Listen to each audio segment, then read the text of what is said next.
Hey, I'm David Adelsheim. The story of Adelsheim Vineyard began in 1971. That was the year that Ginny and I decided to risk our life savings on a piece of property in Oregon's North Willamette Valley. Looking back now, we were one of just 10 families that made wine before 1980 from grapes planted on our properties in that region. To celebrate the 50th anniversary of what became our first vineyard, we wanted to tell our story. But we quickly realized that the only way to truly tell our story was to tell the stories of that entire first generation. Our winery team proposed an idea, a series of video conversations with the founders of those first 10 wineries and me. I loved it and set to work contacting my old friends. In each interview, we wanted to go beyond their widely known histories to discover who these people really were and what led them to build our uniquely collaborative, and at least from today's perspective, incredibly successful wine industry. This is our shared story.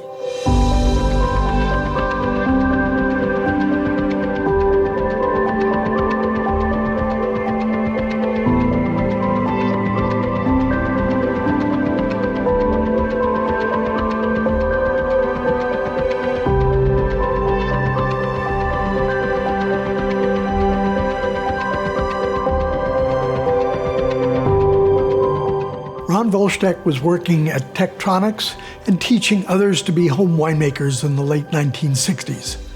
Marj was selling wine at WineArt and bringing up their 6 kids. Their friends encouraged them to start making wine commercially. So in 1970, they purchased an old 40 by 120-foot cow barn, which became Knoll Winery. They were making fruit into wine later that summer, and by 1973, they had added wine grapes and became immersed in the growing wine industry. We talked with Ron and Marj at that original property on November 12th, 2020. Ron, it's great to see you here. I haven't been in this winery in a long time, and it's great to be reminded of what humble beginnings we all had back in the days of the 1970s. I wanted to go back even before you had this building. You were making wine. What I want to know is, when you were growing up, did your family make wine? Well, I didn't know when I started making wine in the early 60s because we had a bumper crop in this big garden we have with all kinds of fruit and berries, etc. That after I started making wine, my dad said, "Did you know that your grandfather was a winemaker?" I said, "No, I did not know that." And my father was born in 1900 and in a little town west of Bordeaux, and my grandfather was a shoemaker. And when my dad was 7 years old in 1907, my grandfather bought 10 hectares of vineyard in Saint-Emilion and became the village winemaker. Wow. And he was the winemaker there until in 1914 they moved to Belgium to get away from the First World War. Did you grow up in the Hillsborough area? I was born and raised in Forest Grove, went to high school there, and then later went to the University of Portland for a couple of years before I went into the Army, and then got out of that and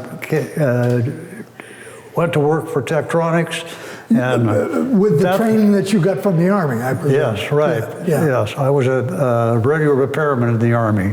Well, in the early 60s, there was very little amateur winemaking going on, and this couple brought this company called WineArt into Portland, and it was an amateur wine supply house. And Ann McCallum, the owner, called me and said, "Ron, you make great wine. Why don't we start a wine club?" So we did. The first meeting was held, I think it was in 1962 or 63. Wow. And we had a lot of people, that went through that wine club that later became part of the industry. Why were you doing this?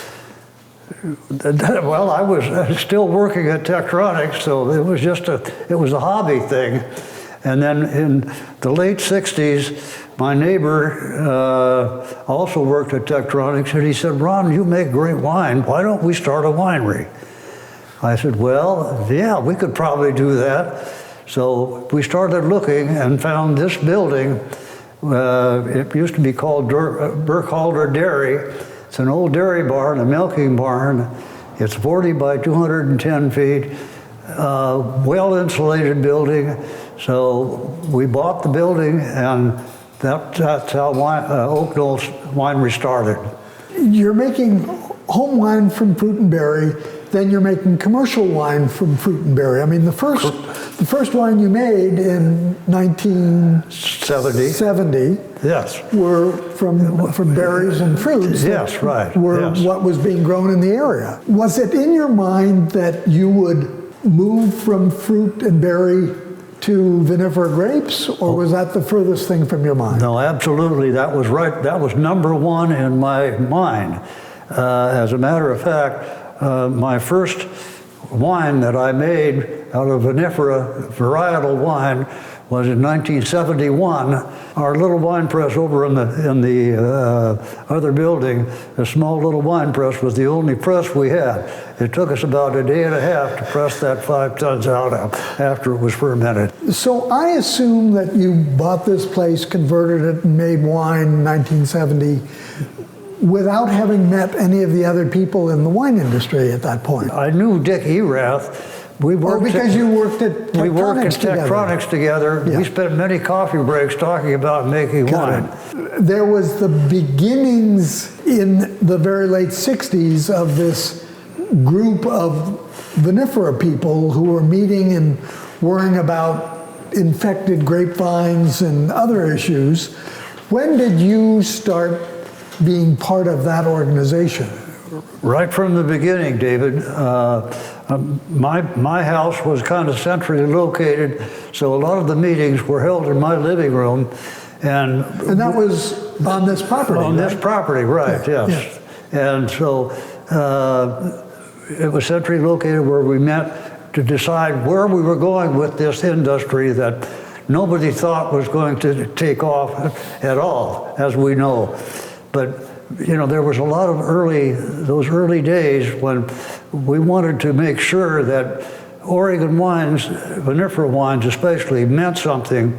And we wanted to have an organization that we would think would promote not only the actual wine itself, but the research, and that would make the wines better. Almost everything that you've made has been from grapes that you purchased from other people. That's correct, yes. And were there some advantages, and were there any disadvantages to that? I think the advantage is that I could pick and choose where the grapes came from, and a lot of times I would not get committed to a vineyard until I tried maybe a ton of Pinot Noir or Chardonnay to see what kind of character that particular vineyard had.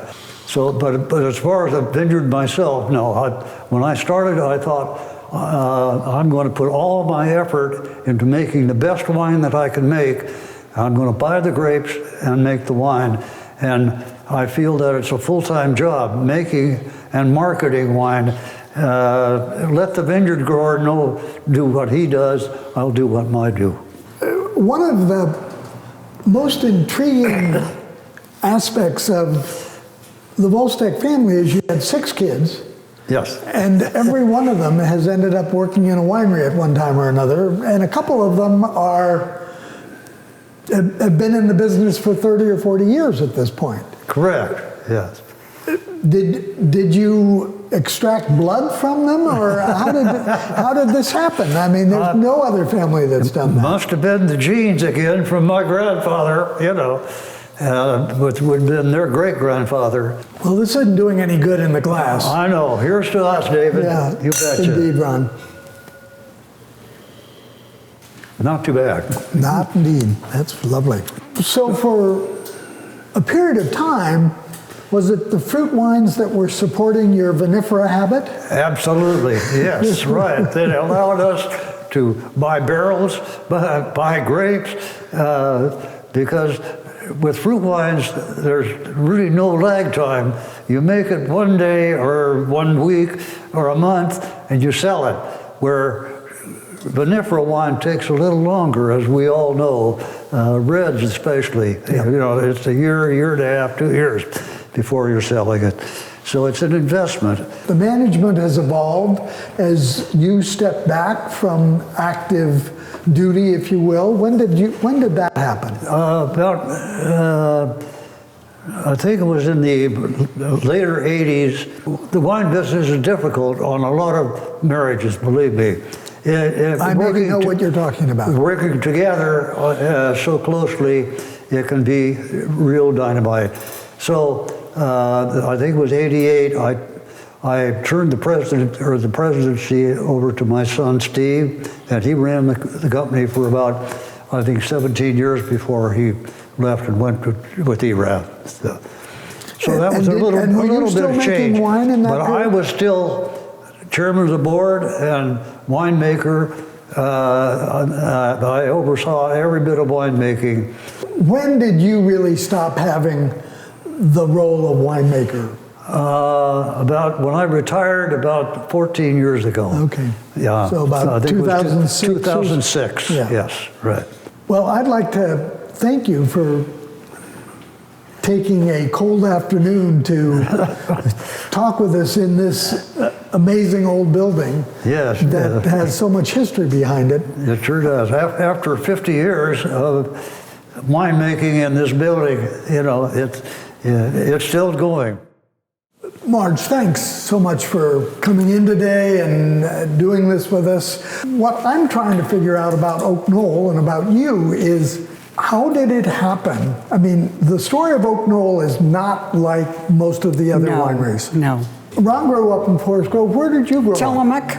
In Tillamook. Land of trees, cheese, ocean breeze, and water up to your knees.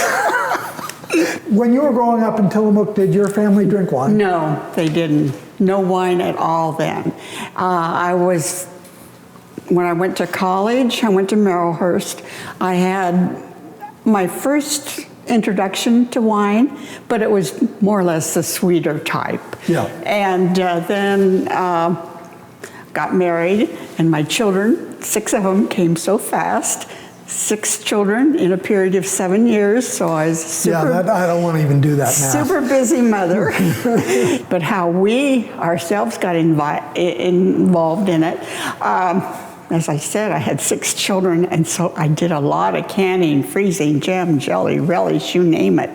And so one day I said to Ron, why don't we make some wine? And he looked at me like, you know, wine, you kidding? And I said, yes, because I figured when you do so much home preservation of fruits, berries and stuff, wine was the next step. And so he says, oh, okay. So I combed about, I don't know how many different sources trying to get a recipe to make wine. This was back in the mid-60s, and there just wasn't that much information. Everything that was an old English book or something. And but we did go to Jack and Ann McCallum at WineArt in Portland, and that was our first introduction with books and how to do it. The Amateur Wine Club started up in 1967 and 68 there, and we would meet at everybody's house once a month and compare stories. And I mean, like Dickie Rath was at one time involved, and well, Joe Coulombe, that has of course passed, he was involved, and there were a lot of them, and that wine club grew and grew. And then when we started the winery here, it met here every month, because it got so big that nobody's house could handle it. Then I think I must have had a premonition or something. So a year ago, I told them it was just time for them to find another meeting place. And they were meeting up until a year ago here? Well, they're still meeting, but not here. Yeah. Yeah, they have a different, Aloha Grange Hall, I think is where they're meeting now. Wow. But no, they met here for 50 years. Oh my God. The women involved with the wineries in Washington County became a power to be reckoned with. I mean, you had your own ideas, your own spirit, your own drive.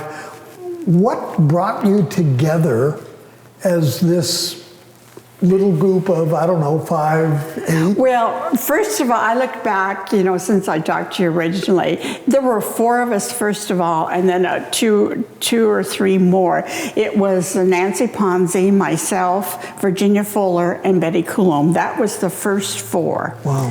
When the 4 of you started meeting, what were you talking about? What was your thinking? What was... Okay, we figured, you know, if you got more than one person together, you had more more manpower to speak, or woman power. And so we thought, how do we draw people out? And so over the years, there's a couple of ways we did. We started the first barrel tasting, the theme of it being taste of wine before its time. So we did the barrel tasting, and then we thought, well, we want to bring people together, so we'll do Thanksgiving holiday and a Memorial Day and things like that to bring people in. Christmas.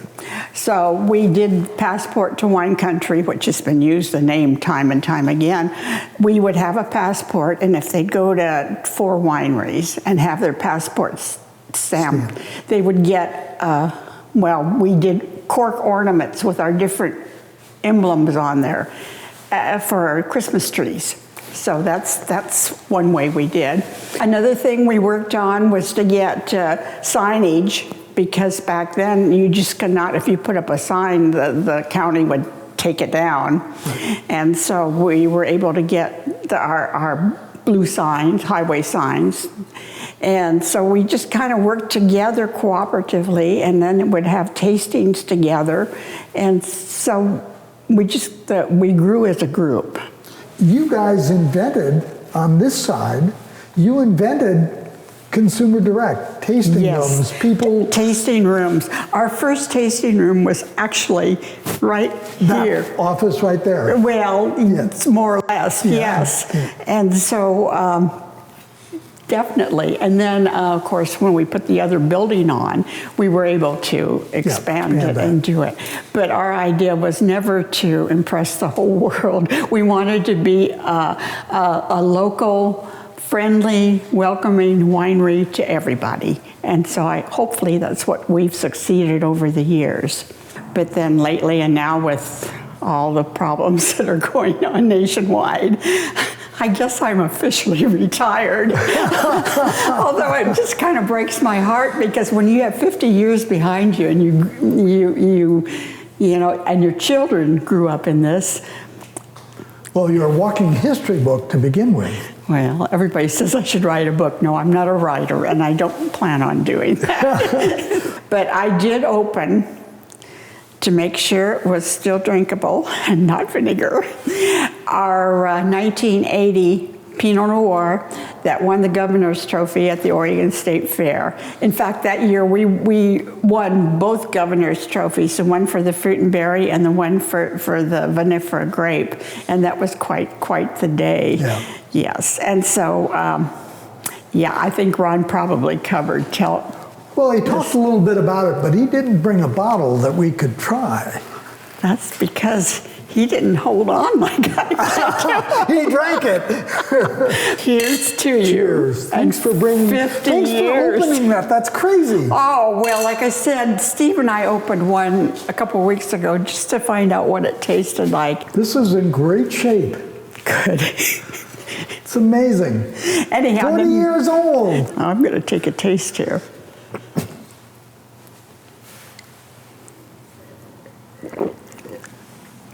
That's amazing for 40 years.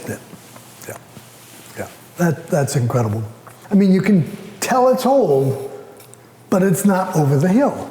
Over the years, did you ever wish that you had your own estate vineyard? It would have been nice to, yes. But that would have involved so much more. And I know all of you wineries that have large vineyards and everything, you run the risk. Is it a good year? Is it a bad year? Are the birds going to come in? Are the rains going to come early? Or going to have the year of the green tomatoes, so to speak, when it comes to grapes? And so all that, this way, we kind of had a known product coming in that we didn't have to worry about, plus the manpower. That was a big thing too, and the expense. And the fruit and berry wines, definitely. Of course, we no longer make fruit and berry wines. We phased it out. Oh, really? Yeah, the last one to go was our raspberry, our Frambrosia, but it just, the berries got too spendy and everything, and we wanted to concentrate on the grapes. When was that? The last 2 years, I think the raspberry was the last, the Frambrosia, the last to go. What did Knoll allow the wine industry to become because you had done it first? Well, I think we put our heart and soul into this, and we were determined, and the winery became like another family. And then the winemakers that we associated with in the early days, everybody, if somebody needed something, your neighbor would be quick to, fill in and help you out. Because I know we crushed grapes for a few other wineries that were just starting because their press wasn't the right kind and this and that. And so as far as contribution, it's promoting the wine industry altogether, I think, because there wasn't one to begin with when we started, absolutely none. Yep. So I think that's a big thing. And as I mentioned earlier, being part of the community, because the community embraced us and they were so good to us. It's been an interesting 50 years. People say, would you do it again? Well, I guess yes, but I think we'd be a little bit more knowledgeable second time around. Yeah. But well, in a certain sense, you have to wonder if any of us would have done it if we were more knowledgeable. that's right. It'd be scary. Yeah. Yes. Well, thank you for taking the time today. Thank you so much for opening this 1980. Okay. What a real treat. I'm so thankful that you were willing to be part of this and receive us here. Thanks, Marj. Oh, you're welcome. My pleasure.